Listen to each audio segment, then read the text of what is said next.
Hey everybody, welcome back to the channel. Thank you for tuning in. This week's video is probably gonna look a little bit different than my typical video. For those of you that are not aware, I do have an active TikTok and Instagram account, and I will have links to those in the description down below. On those accounts, I've had an ongoing series called Things You Might Not Know About the R35 GTR. Well, I've kind of gotten to the point where I think I've exhausted anything I could think of that somebody might not know about this car. So now I'm gonna come to you, my YouTube crew, and figured I'd compile them all together for you guys to see. Now, before we get started though, there are two things. One, if you do like automotive, particularly GTR content, go ahead and subscribe to the channel. And two, if you'd like to support the channel, I do have the JD Archer shop. If you go to jdarcher.bigcartel.com, you can see a limited section of hats and t-shirts I've designed that are for sale. But with that out of the way, here are 19 things you might not know about the R35 GTR. Things you might not know about the R35 GTR, Part 1. There is a switch that when you flick it, it folds up the mirrors just like in the R32 GTR. Part 2. You don't have to push and hold down the start button to get it to start. You just have to tap it. Part 3. Now, if you've seen a lot of those other videos where people do reviews on the car, inevitably they like to show the exhaust. And they like to show that the exhaust tips are so big, they can fit their whole fist in it. However, if you take a look inside that exhaust tip, you will see the actual exhaust pipe, which is much, much smaller than the exhaust tip leads you to believe. Part 4. The thing you might not know about the R35 GTR is it sits really low stock. If you're anything like me, as soon as you buy a car like this, one of the first things you do is think about getting shocks and springs or a coilover system to lower the car. However, with this car, you might not have to do that. As you can see here on the front bumper, it only has about a 4-inch clearance dead stock. Now, I daily drive the car and I do scrape that front bumper. But as you can see from underneath all the damage, I've only had the car for about 8 months. Previous owners have had the same problem I have by the looks of this damage. The other thing you want to look at is the wheel gap area. It's actually only a 1-finger wheel gap, which is actually pretty darn good.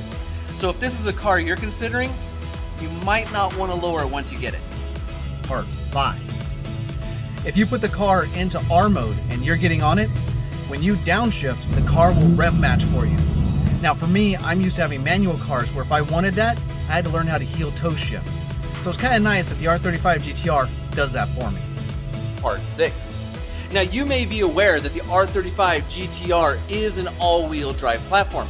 In fact, that's why it's able to put so much power to the ground and do it effectively. However, what you might not realize is that the R35 GTR is not an all-time all-wheel drive platform. The R35 GTR is actually a rear-wheel drive platform that can transfer up to 50% of the power from the rear wheels to the front if the computer senses slippage on those rear wheels. So that's how come the car is so effective. It's actually a rear-wheel drive car, but can become an all-wheel drive car if it needs to. Part 7. Now you may have just picked up an R35 GTR for yourself and you are ready for your first tank of gas. So you go and search the cabin for a lever that releases the fuel door and you don't find one. So what do? All you have to do is tap the fuel door and it'll open for you. Now you may worry, what stops anybody else from just opening your fuel door and stealing your fuel? Well, all you have to do is lock the car and it'll lock the fuel door for you so no one can get in and steal your fuel. Part 8. Now, if you follow me on YouTube, I do full-length videos based on the GTRs and Skyline Supras and RX-7s. And at some point, I tried to determine whether or not the R35 GTR was a Skyline. And pretty much, I determined that it's not. However, despite that, the R35 GTR shares some technology with the R32, R33, and R34 Skylines. And one of those things is this little bit of technology right here. This seatbelt holder. It's the exact same seatbelt holder that was in my R32 GTR when I had it, and it's also in R33s and R34s. So despite the fact that the R35 GTR is not a Skyline, it's kind of nice to see that Nissan did honor the legacy and the heritage of the Skylines through the R35 GTR. Things you might not know about the R35 GTR, Part 9. Did you know that the R35 GTR has a hidden compartment? If you open up the passenger side and pull up the carpet, underneath you're going to see a pull tab. And if you lift that up, there is a hidden compartment underneath it. You're going to find like your tow hook and maybe a crossbones. Originally this compartment was used for storing a jack, but seeing how the R35 GTR doesn't have a spare tire, most of them didn't come with a jack, so this is a good little compartment to hide whatever you may need to hide. Part 10. Now because this is part 10, you're going to get two secrets on this one. The first one being, if you look at the key fob on the R35 GTR, it contains a hidden key. Now, you may be looking at it going, well, where does that go? Well, if you take a look at the door of the R35 GTR, you're going to notice something's missing, and that would be a keyhole. So what do you do if your car battery dies and you need to get into your car to say, pop the hood, charge the battery? There doesn't seem to be a place for a key. Well, if you look behind the door handle, there's a Phillips head screw. If you can unscrew that Phillips head screw, underneath that is a hole that fits the key that's part of the fob, and that's how you get into your car if you have a dead battery. Part 11. Now this secret's actually going to have to combine with a few secrets I revealed earlier. One of those being that the key fob actually contains a hidden key. Also, I showed that there is a hidden compartment underneath the carpet on the passenger side of the car. Now within that compartment is a secret I want to talk about, and that is there is this keyhole, and that keyhole is used to pop the trunk if your battery is dead. So for some odd reason you come out to a dead battery and you need to get into your trunk for some odd reason. I mean, the battery's under the hood. I don't know why you need it to be in there. Maybe you have jumper cables, maybe you have a jumper box, I don't know. But if you do need to get in there and your battery's dead, all you have to do is put the key in the keyhole, turn, and the trunk will pop for you. Part 12. Did you know that the R35 GTR has an absolutely huge trunk? I mean, compared to most of the supercars and sports cars out there, this trunk is absolutely enormous. But have you ever wondered why? Well, the R35 GTR is missing something that most other cars have, and that is a spare tire. That's right, the R35 GTR does not come with a spare tire. Now, the reason for this is for two things. First is that it's an attempt to reduce weight to make the car more of a track style car. The second reason is the car originally came with run flat tires. Now for those of us that have had the car for a little while, those tires are really not all that great, so we've already swapped them out for something a little more performance. But if you do that, you better make sure you have AAA, because you won't have a spare tire if you get a flat on the road. Part 13. Something a lot of people don't seem to realize with the R35 GTR is just how much leg space there is on the passenger side of the car.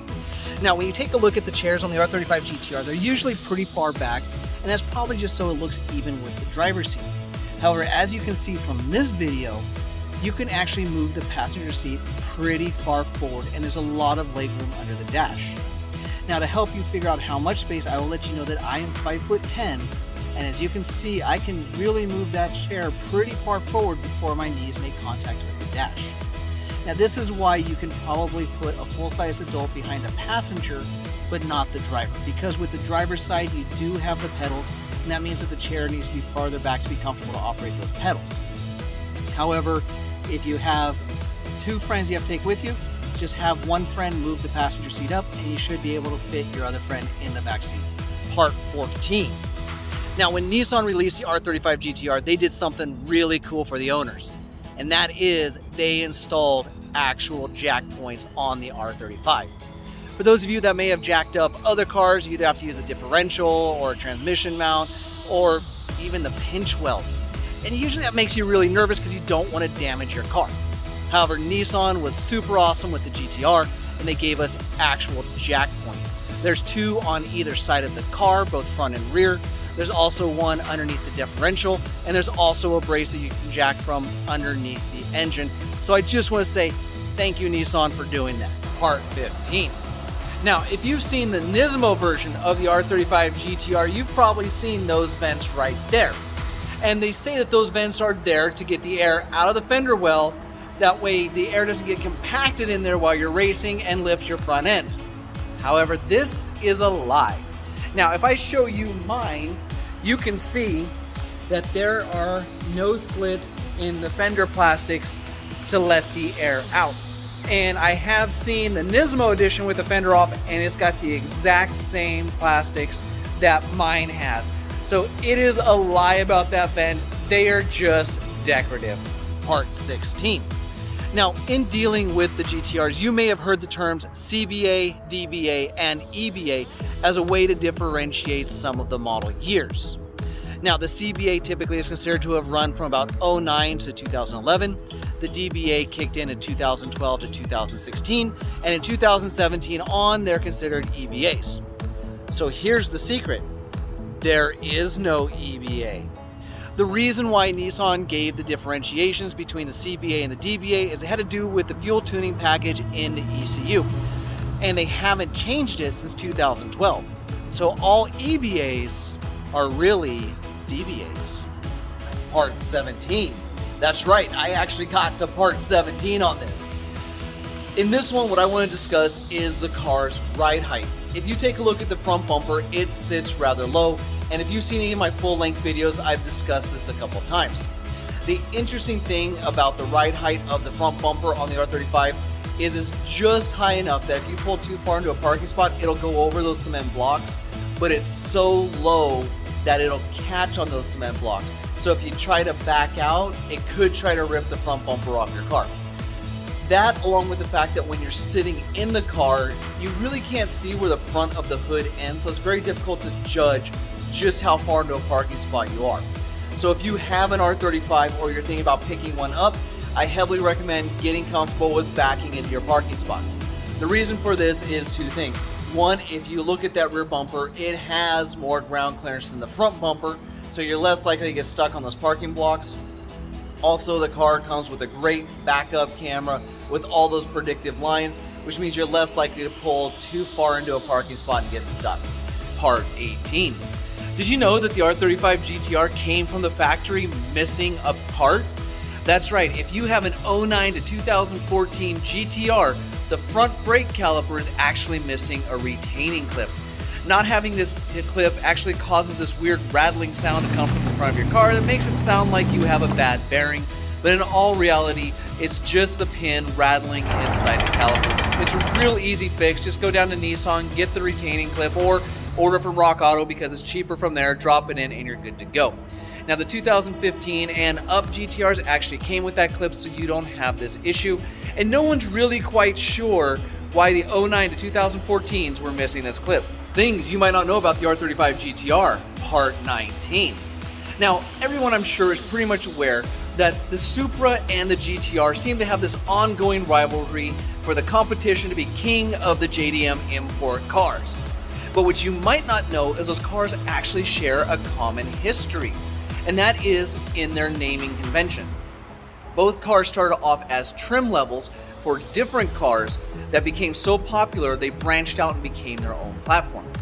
In the case of the Supra, it started off as the Celica Supra. Basically, the Celica was a line of cars that had different trim levels, but if you got the Celica Supra, you got the performance sport edition of that car. Same thing happened with the GTR. As we all know, there is the Skyline GT-R. Now, the Skyline has multiple different trim levels, and I believe it was during the Hakasuka time, you can correct me if I'm wrong, it came out with the GT-R trim, which then became even more famous with the release of the R32. Now, as time went on, they decided to separate the GT-R platform, and that's what we have right here. And there they are, 19 things you might not have known about the R35 GTR. I hope you enjoyed the videos. If you did, go hit that thumbs up button to let me know. It does help the channel out a lot. As I said at the beginning of the video, if you'd like to see more automotive, particularly GTR content in the future, go and subscribe to the channel. Also, don't forget to follow me on Instagram, TikTok, Twitter, and Facebook. There'll be links to all those in the description down below. If you have any questions or you feel there's anything I missed in this video, in that there might be more things about the R35 GTR you think people might not know about, go and post in the comment section down below. I will respond to you. I thank you all for watching, and until next time, forget everything else, focus on the finish line.